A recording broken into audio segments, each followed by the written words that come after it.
He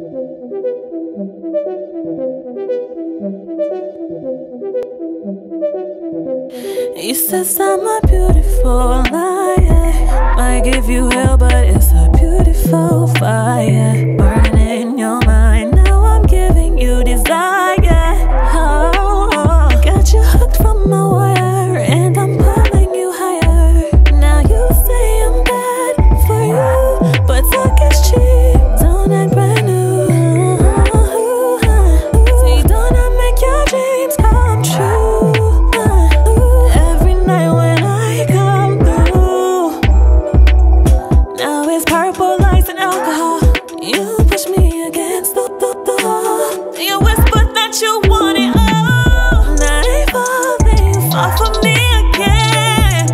Nightfall, midnight loving sin. Nightfall, nightfall. Hey guys, what's up? It's AJ, and I have a special guest with me here, none other than India Nashia and Mike. What's going on, guys? Hey, how you doing? I'm pretty good. I'm so happy to finally have a female here with me. You have no idea how happy I am. I'm happy to be here. Thank you. So you were just recently signed to Compelling Image Media. Yes. Congratulations on that. Thank you so much. But before we get into that, let's talk about your musical influences, because your voice is astounding. Like, I was shocked. Thank you. So who were your musical influences? When I was young, a big influence was Mariah Carey, Christina Aguilera, and Janet Jackson. Those was like my three. Janet Jackson so much for like performing and dancing.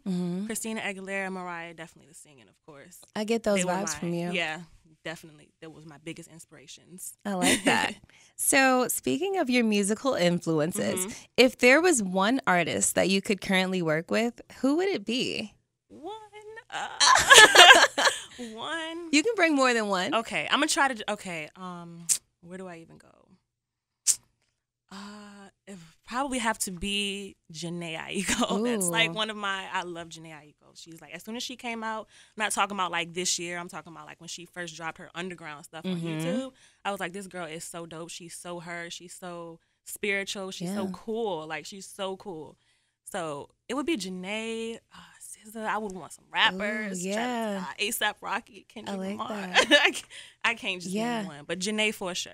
No, I get those, like, all of these people that you're mentioning, it's like a part of you. Like, that's your personality. Yes. Thank you so much for noticing that. That's right. That's why I like them so much, because I feel like we, you can vibe. That's your bestie. Yeah. In my mind. Yeah, right? So I know you mentioned that you were interested in features. So tell us where we can, if we're interested in working with you, where can they send their music to or send a proposal to? They could actually find my Instagram, or they could email, or they could. Yeah.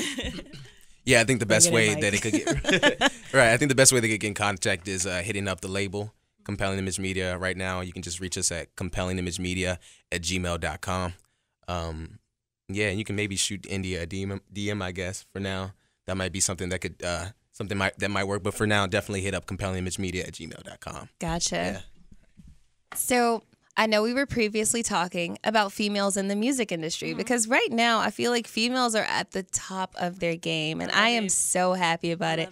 I know you are. Sizes, colors, yes, hair, styles, colors. I love it. And we were talking about body positivity, and I guess the overall influence of like Instagram and social media. Like, how do you feel like that affects females in general, or anyone in the music industry? I feel like every female in the whole entire world is insecure, have insecurities.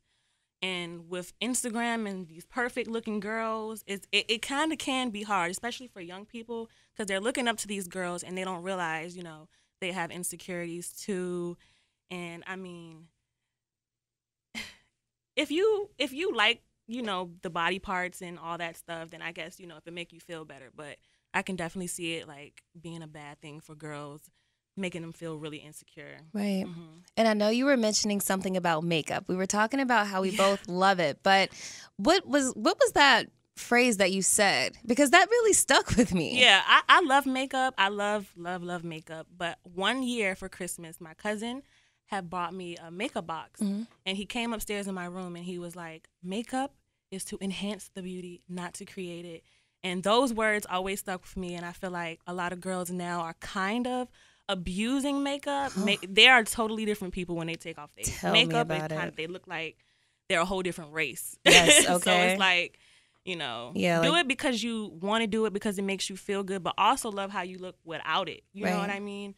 So right, we go from Beyonce to like James Brown. Yeah, I feel like girls are becoming so dependent on it. It's like I can't even leave the house without doing a full face beating my face. Tell me about it. It's ridiculous. Yeah, it's crazy. So I know that you were mentioning, off air that at one point you had a really low point and you didn't want to do music and you almost wanted to give up. But what ultimately brought you back? So it was my last year of high school, and I was at that phase where I'm like, okay, everyone's getting ready for college. I need to pick a real career because me wanting to be a singer is not a real career. Right. You know what I mean? And somehow or another, it got back to my Spanish teacher, and she pulled me aside one day, and she was like, so how's your singing going? How's that going? And I was just kind of like, it's not for me. It's just, I'm just going to, pick a different career. And she said to me so sarcastically, she was like, God gave you a voice and you're not going to use it. And it always stuck with me. I didn't immediately do music after those words, but eventually I'm here now. So it did something. Exactly. And girl, you're going harder than ever. Thank you. So let's talk about the new song that you have coming out, Nightfall. I heard it. It's amazing. Yeah. And I heard from Mike that Smith Carlson helped master the album, and that's the guy who mastered the Beyonce album. Is that right? Yep, that's all. Thank this guy right here. He did it. Oh, He man. did it. He made it all happen. So that's why the song sounded so perfect. I mean, this song is flawless. I'm telling you. We worked really hard on it. We stayed up for hours. Yeah, and it's such a sexy song. And Thank you. The cover is so sexy. The cover is topless, right? Yeah, I thought it would be cool being topless, sensual. Yeah. The song is kind of sensually. Yeah, so we're getting us ready for what we're about to hear, right? Preparing It looks us. just mysterious. It's where's she about to drop, What's on the other side? Yeah. You'll never know. Yeah, we'll never know. We'll never know. I like that. So I know, Mike, you wrote the song. Tell me, where was your mindset when you wrote Nightfall? Yeah, working with India, I wanted her to be able to take the song and really relate to it and make it her own. And so when I was writing Nightfall, I was thinking about, the type of brand that she wants to portray and the type of artist that she wants to be. And India carries she likes to shroud herself in mystery. And, she likes for the music to very much kind of give the same type of imagery. And so I went after that idea, and I think it probably was one night that I wrote the song. And I'll usually start with the phrase or a word. For this particular song, it was the word Nightfall. And from there, I just, I elaborated. I kind of came up with a scenario. I think I may have talked to India a couple times about what would be a cool idea to play off. And, after just kind of sitting down and thinking about it, it wasn't no writer's block at all. I think I maybe wrote it in I would say, a good no more than 15 minutes, and I had the song. Of course, when she came, we made a few changes here and there, but the infrastructure of the record was made within, say, a good 15 minutes. Oh, man. Yeah. That's awesome. So, India, tell us where we can find all of your music. What's your social media? Run it down for us. Okay, you can find my music everywhere. You can find it on Tidal, Apple Music, iTunes, Pandora, anything that you can, Spotify, all of that. Gotcha. My social media, I only have an Instagram and a Snapchat for now, and they are both India Nashia, and that is spelled INDIA NASHIA. Sounds good. Thank you so much, You're India, welcome. for stopping by. No it was problem. so Thank you good for to having talk me. to You're you. thanking me. No, Thank yes, you. girl, because you are so bomb. Thank you.